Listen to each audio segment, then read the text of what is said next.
Hello दोस्तों, मैं हूं डॉक्टर वैभव प्रताप सिंह, आपका फ्रेंडली डॉक्टर। हमारा ये चैनल बनाने का उद्देश्य है आपको हेल्दी रखना, ताकि आप अपना 100% अपने लाइफ में, अपने वर्क में, अपनी फैमिली के साथ बिता सकें। तो इसी क्रम में आज मैं बात करूंगा स्मोकिंग के बारे में, स्मोकिंग के साइड इफ़ेक्ट्स के बारे में, और इस वीडियो के लास्ट में मैं आपको एक फार्मूला दूंगा जिससे आप स्मोकिंग से पूरी तरह से दूर रह सकेंगे। हमारे इस चैनल को लाइक करें, सब्सक्राइब करें, बेल आइकन को प्रेस करें ताकि हमको और ऐसे कंटेंट बनाने में मोटिवेशन मिले। तो दोस्तों, बगैर किसी देरी के हम अपना टॉपिक स्टार्ट करते हैं आज का, स्मोकिंग।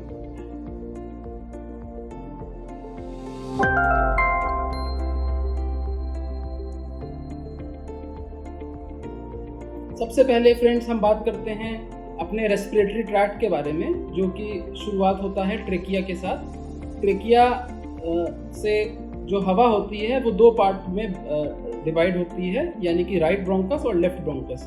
उस ब्रोंकस के थ्रू जो एयर होती है वो हमारे दोनों लंग्स में जाती है।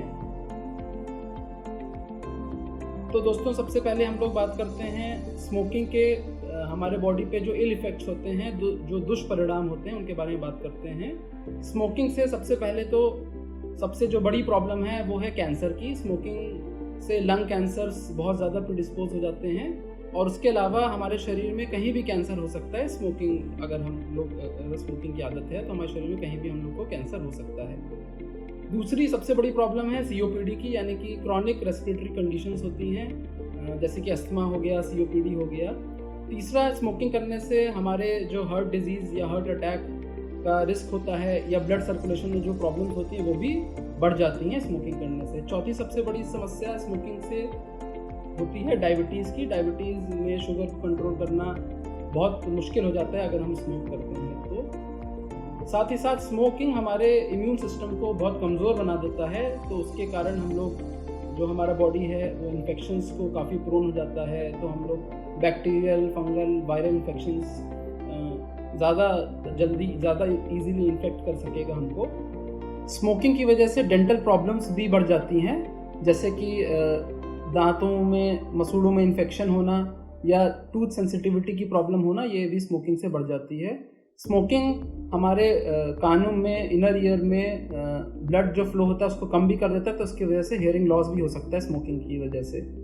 साथ ही साथ आँखों पे भी बहुत बुरा इफेक्ट पड़ता है स्मोकिंग से, और हमारे आइज़ का मैक्युलर डिजनरेशन होने लगता है स्मोकिंग के कारण, तो हमारा विजन लॉस भी हो सकता है स्मोकिंग की वजह से। फर्टिलिटी प्रॉब्लम्स, यानी कि बच्चा ना होना, ये भी स्मोकिंग से हो जाता है, क्योंकि ये स्मोकिंग जो कर रहे होते हैं लेडीज़ या जेंट्स, अगर जेंट्स हैं तो उनका स्पर्म की जो क्वालिटी होती है वो बहुत कमज़ोर हो जाती है स्मोकिंग के कारण, और फीमेल्स में बहुत सारी प्रॉब्लम होती हैं, प्रेग्नेंट होने में इफेक्ट करता है। साथ ही साथ ऑस्टियोपोरोसिस की भी प्रॉब्लम, हमारे हड्डियों का कमज़ोर होना भी होता है अगर हम लोग स्मोकिंग ज़्यादा मात्रा में करते हैं तो। दोस्तों, हम लोग अब कोरोना वायरस के एरा में जी रहे हैं, और कोरोना वायरस हमारे लंग्स को ही अफेक्ट करता है। तो अब हम लोग को अपने लंग्स को हेल्दी रखना बहुत ही आवश्यक है, क्योंकि ऐसा प्रेडिक्ट किया जा रहा है कि कोरोना वायरस जैसे और भी वायरसेस जो अपने हमारे लंग पे अफेक्ट करेंगे वो इन द फ्यूचर आ सकते हैं। तो हम लोग को अपने लंग्स को हेल्दी रखना बहुत ज़रूरी है आजकल के एरा में। साथ ही साथ हमको ये भी नहीं भूलना चाहिए कि हम लोग के वातावरण में पॉल्यूशन इस समय बहुत ही ज़्यादा मात्रा में व्याप्त है। पॉल्यूशन भी सीधे सीधे हम लोग के ही लंग्स को ही डिस्टर्ब करता है, तो हम लोग को लंग्स को हेल्दी रखना, स्मोकिंग को अवॉइड करना बहुत ज़रूरी हो चुका है इस समय। तो दोस्तों, रिसर्चर्स में पाया गया है कि अगर आप यदि एक भी सिगरेट पी रहे हैं तो भी 40 to 50% रिस्क जो होता है कोरोनरी हार्ट डिजीज़ का या स्ट्रोक का वो बढ़ जाता है। यानी कि आपको हार्ट अटैक का रिस्क, अगर आप भी स्मोक कर रहे हैं, एक सिगरेट भी अगर आप दिन में पी रहे हैं, तो 40 to 50% रिस्क आपका इंक्रीज हो जाता है। तो मैं ये कहना चाहूँगा कि any amount of exposure to cigarette smoke is too much, यानी कि अगर आप एक भी सिगरेट पी रहे हैं तो वो भी अत्यधिक मात्रा है, वो भी आपके शरीर को बहुत ज़्यादा डैमेज करेगी। और कंप्लीट सेसेशन, पूरी तरह से स्मोकिंग को छोड़ना ही प्रोटेक्टिव है। अगर आप एक भी सिगरेट पी रहे हैं तो उसके बहुत सारे दुष्परिणाम होंगे। तो दोस्तों, मैं बात करना चाहता हूँ निकोटीन के बारे में, कि ये जो स्मोकिंग है, ये इसकी जो लत होती है, इसकी जो आदत होती है, हमको कैसे लगती है। तो दोस्तों, जो टोबैको होता है, जो अमूमन सिगरेट या बीड़ी में होता है, उसमें निकोटीन होता है। ये बहुत ही एडिक्टिव केमिकल होता है और यही निकोटीन रिस्पॉन्सिबल है। हमारे दिमाग में ऐसा ये केमिकल लोचा करता है, ऐसा हमारे दिमाग को घुमा देता है, ऐसा कंफ्यूज कर देता है कि हम लोग स्मोकिंग करे बिना या निकोटीन के बिना हम लोग रह नहीं पाते हैं। तो ये निकोटीन क्या करता है? ये निकोटीन हमारे ब्रेन में एक केमिकल होता है डोपामीन, जिसको ये रिलीज करता है, जिसको ये स्टिमुलेट करता है। डोपामीन एक आम भाषा में बोलें तो एक फील गुड केमिकल होता है। अगर डोपामीन हमारे ब्रेन से रिलीज हो रहा है तो हमको अच्छा गुड वाली फीलिंग आएगी, हम लोग को अच्छा लगेगा, हाई लगेगा। तो डोपामीन की वजह से हम लोग को वी फील हैप्पी। इसकी वजह से dopamine helps us to concentrate. जो भी हम काम कर रहे हैं उसमें हमारा कंसंट्रेशन बढ़ जाता है, हम बड़े खुश प्रसन्नचित्त रहते हैं, हमको एनर्जी ज़्यादा लगता है कि आज मैं बहुत एनर्जेटिक फील कर रहा हूँ, मैंने स्मोकिंग कर लिया तो मेरी एनर्जी बढ़ गई है, मैं बहुत जल्दी सारा काम कर लूँगा। बट अनफॉर्चुनेटली ये जो इफ़ेक्ट होता है, आपको जो पॉजिटिव जो हाई जो मिलता है, ये बहुत ज़्यादा समय तक नहीं टिकता है। तो अब शुरू होता है हमारे दिमाग में केमिकल लोचा होना।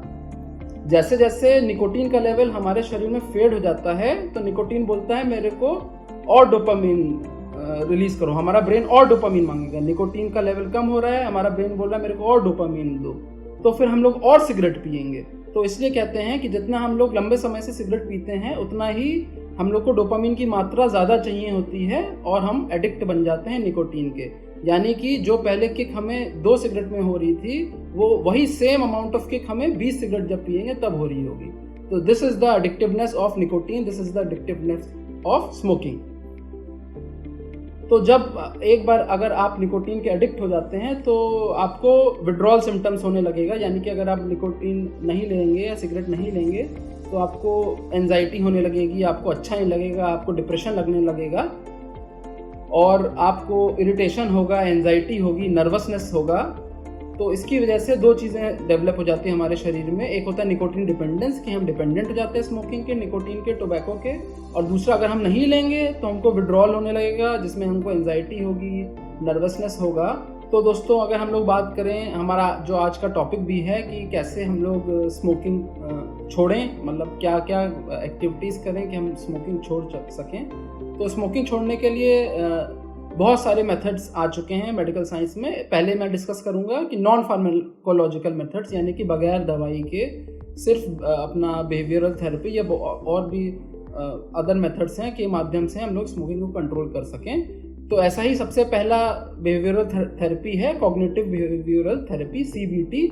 CBT जो कॉग्निटिव बिहेवियरल थेरेपी है, ये हमारी मदद करता है कि उन ट्रिगर्स को आइडेंटिफाई करने में, वो लोग या वो जगह या वो ऐसी चीज़ जो हमको एडिक्शन की तरफ ले जाती है, जो कहती है कि हम स्मोक करें। तो ऐसे जो ट्रिगरिंग फैक्टर्स होते हैं उनको हम लोग को आइडेंटिफाई करना रहेगा। और बहुत सारी इसमें इस थेरेपी में हमको रिलैक्सेशन टेक्निक्स बताई जाएंगी जिससे हम लोग का रिलैप्स ना हो, जिससे हम बार बार स्मोकिंग की लत से दूर रहें। दूसरा, इसी कड़ी में दूसरा जो मेथड है वो होता है मोटिवेशनल इंटरव्यूइंग। इसमें काउंसलर्स आपके साथ बैठ के डिस्कस करते हैं और आपको हेल्दी चॉइसेस करने में मदद करते हैं। मोटिवेशनल इंटरव्यूइंग थोड़ा सा पेशेंट फोकस्ड होता है, इंडिविजुअलिस्टिक अप्रोच होता है और इसमें जो पेशेंट का जो रिलैप्स होने के जो चांसेस हैं वो काफ़ी कम होते हैं। इसमें पेशेंट्स को सिखाया जाता है कि कैसे ऑप्टिमिस्टिक रहें और कैसे रेजिस्टेंट रहें। स्मोकिंग या कोई भी बैड हैबिट है तो उससे कैसे रेजिस्टेंट रहें, उससे कैसे दूर रहें। दोस्तों, जो तीसरा टेक्निक है वो है माइंडफुलनेस का। इसमें हम लोग को ट्रेन किया जाता है, हमारे ब्रेन को, हमारी बॉडी को ट्रेन किया जाता है कि हम नेगेटिव इमोशंस को कैसे हैंडल करें, स्ट्रेस को कैसे हैंडल करें, जो क्रेविंग्स हैं, जो हमको बार बार कोई भी एडिक्शन हो, जैसे कि स्मोकिंग को करने की जो इच्छा होती है, उसको कैसे हम लोग कंट्रोल करें। नेक्स्ट है, बहुत सारे टेलीफोनिक सपोर्ट ग्रुप्स हैं, बहुत सारी क्विट लाइन्स हैं जिस पे आप कॉल करके जब आपको इच्छा हो रही होती है स्मोक करने की तो आप उस नंबर पे कॉल करें और आपको वो डिमोटिवेट करेंगे कि आप स्मोकिंग से दूर रहें। तो दोस्तों, अब हम लोग बात करते हैं ऐसी मेडिसिन्स, ऐसी ड्रग्स के बारे में जो हमारे को स्मोकिंग छोड़ने में मदद करेंगे। सबसे पहले हम लोग बात करेंगे निकोटीन रिप्लेसमेंट थेरेपी यानी कि NRT के बारे में।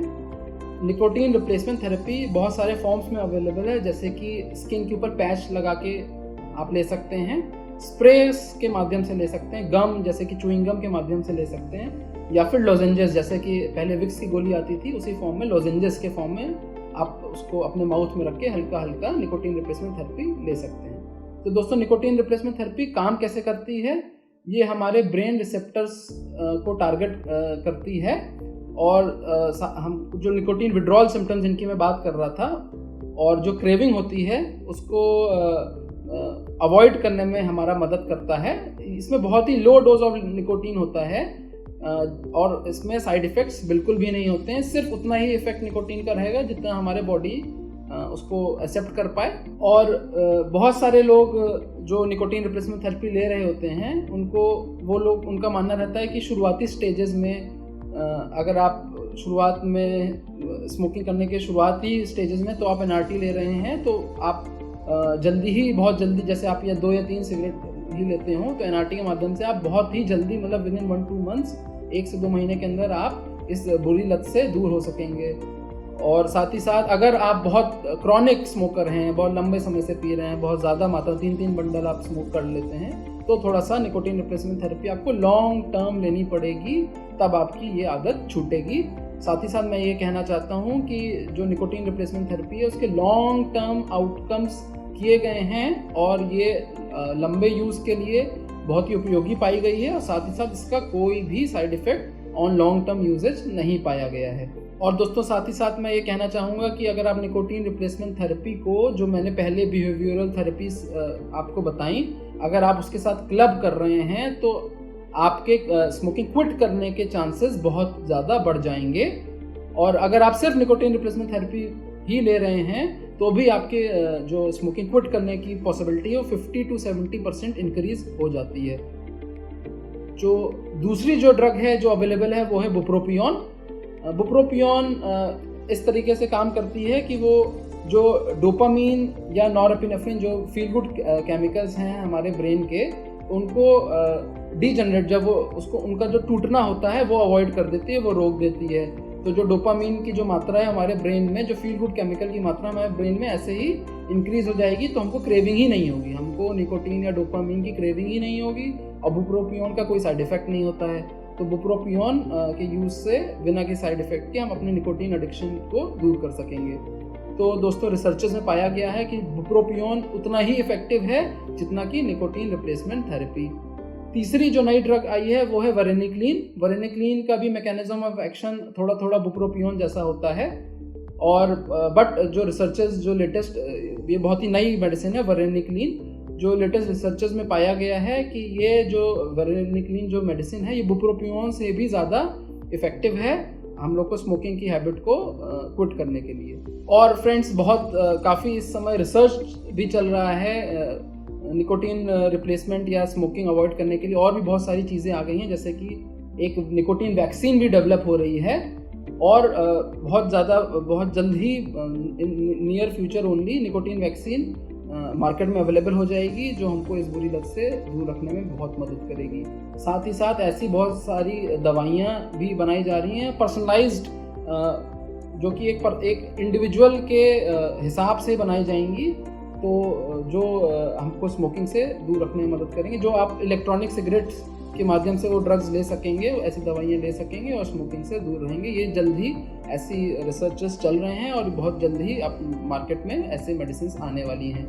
साथ ही साथ फ्रेंड्स एक और मेथड है जो कि है ट्रांसक्रेनियल मैग्नेटिक स्टिमुलेशन का। इसमें मैग्नेटिक इलेक्ट्रोमैग्नेटिक फील्ड को क्रिएट करके हमारे ब्रेन के उन एरियाज़ को टारगेट किया जाता है जो हमें निकोटीन से एडिक्ट रखते हैं। तो ऐसे एरियाज़ को टारगेट करके उनको नॉन इन्वेजिवली स्टिमुलेट किया जाता है ताकि हमारा जो शरीर है वो निकोटीन को क्रेव ना करे, निकोटीन को मांगे ना, तंबाकू से दूर रहे। और ये ट्रांसक्रेनियल मैग्नेटिक स्टिमुलेशन की जो पद्धति है बहुत अर्ली स्टेजेस में है, बट अभी तक जो रिजल्ट्स आए हैं वो बहुत ज़्यादा प्रॉमिसिंग हैं। तो दोस्तों आप सोचते होंगे कि हम लोग ये जो मैंने मेडिकल ट्रीटमेंट्स बताए, तो ऐसा कौन सा डॉक्टर बेस्ट रहेगा जो हमको सही गाइडेंस देगा और सही इन्फॉर्मेशन देगा। तो दोस्तों मैं आपको बताना चाहता हूँ कि जो साइकेट्री के डॉक्टर होते हैं, एमडी साइकेट्री या न्यूरो साइकेट्री भी कहा जाता है, वो डॉक्टर बेस्ट होगा अगर आप स्मोकिंग छोड़ना चाहते हैं। और जो मैंने अभी जो दवाइयाँ डिस्कस करी हैं उनकी आपके हिसाब से जो प्रॉपर डोज होता है या कौन सा प्रोटोकॉल ट्रीटमेंट का फॉलो करना है, तो बेस्ट डॉक्टर एमडी साइकेट्री का रहेगा। अगर आप ऐसे डॉक्टर को दिखा रहे हैं साइकेट्री, न्यूरो साइकेट्री के, तो मुझे लगता है 100% चांसेस हैं कि आप अपने स्मोकिंग की आदत को दूर कर लेंगे, दूर भगा देंगे, क्विट कर देंगे स्मोकिंग। बहुत आसान रहेगा आपको। तो दोस्तों, मैंने एक फॉर्मूला बनाया है टू स्टॉप स्मोकिंग। अगर हम लोग स्मोकिंग छोड़ना चाहते हैं तो सबसे पहले हम लोग को चाहिए हमारी खुद की विल पावर चाहिए हमको, प्लस चाहिए हमको सोशल सपोर्ट, हमारे दोस्तों का सहयोग, कि ऐसे हम लोग से दोस्ती ना करें कि जो हम लोग को स्मोकिंग करने को प्रमोट करता हो। ऐसे लोगों से दोस्ती रखें, ऐसे लोगों की संगत में रहें जो बोलता हो कि यार ये स्मोकिंग करने की आदत बड़ी ख़राब है, स्मोकिंग करना छोड़ दो। जब हम लो फील कर रहे हो तो ऐसे दोस्तों के पास ना जाएं जो बोलें कि स्मोकिंग कर लो और यार तेरी सारी टेंशन दूर हो जाएगी, थोड़ा सा स्मोक कर ले, तेरी सारी टेंशन दूर हो जाएगी। ऐसे लोग के पास ना जाएं। हम लोग अच्छा सोशल सपोर्ट रखें, ऐसे लोगों के पास जाएं जो आपको स्मोकिंग छोड़ने में, क्विट करने में आपकी मदद करें। बिहेवियरल थेरेपी जो मैंने डिस्कस करी, और मेडिकल थेरेपी। तो यानी कि अगर आप स्मोकिंग स्टॉप करना चाहते हैं तो willpower plus social support plus behavioural therapy plus medical therapy is equal to 100% results. आप 100% चांसेस हैं कि आप अपनी स्मोकिंग की आदत 3 से 6 महीने में छोड़ देंगे। तो फ्रेंड्स, मैं उम्मीद करता हूँ आपको पसंद आया होगा हमारा टॉपिक। अगर आपको पसंद